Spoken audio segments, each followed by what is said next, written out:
personnes sur 6 décèdent aujourd'hui des suites d'un cancer. À côté des traitements classiques, comme la chimio ou la radiothérapie, les chercheurs s'intéressent désormais à l'immunothérapie.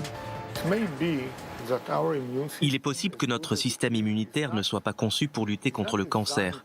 Mais avec la thérapie génique, on peut transformer nos cellules, modifier la manière dont elles interagissent et dont elles comprennent leur environnement afin de créer une thérapie contre le cancer.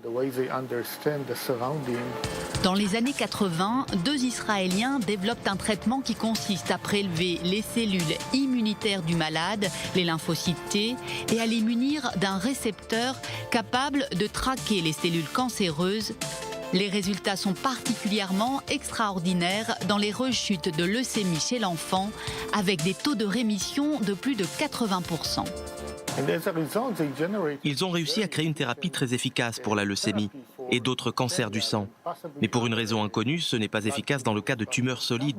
Et il y a un effort très important dans l'industrie pharmaceutique et le monde de la recherche pour rendre ce traitement efficace également contre les tumeurs.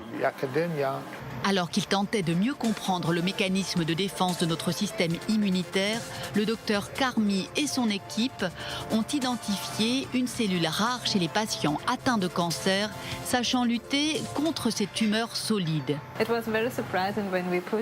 Ça nous a surpris. Nous avons mis des anticorps dans une boîte de pétri et soudain, les lymphocytes T se sont mis à tuer la tumeur. Il ne restait plus de cellules cancéreuses dans le récipient. C'était vraiment fascinant. Nous avons été surpris et nous avons commencé à chercher pourquoi c'était arrivé, s'il s'agissait ou non d'un hasard. Nous avons fait de nombreuses expériences pour pouvoir prouver que c'était lié à cette population rare de lymphocytes T. Les chercheurs ont reproduit ces cellules tueuses en laboratoire avant de les réinjecter à des souris atteintes de mélanome. Combiné à d'autres anticorps, le traitement est parvenu à détruire les cellules cancéreuses et à enrayer la tumeur.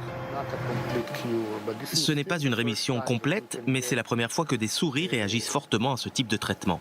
Et nous ne l'avons combiné à aucun autre traitement, ni chimiothérapie, ni radiothérapie. Dans un cadre universitaire, ce que nous cherchons à prouver, c'est que le traitement a une efficacité et un potentiel pour devenir un médicament.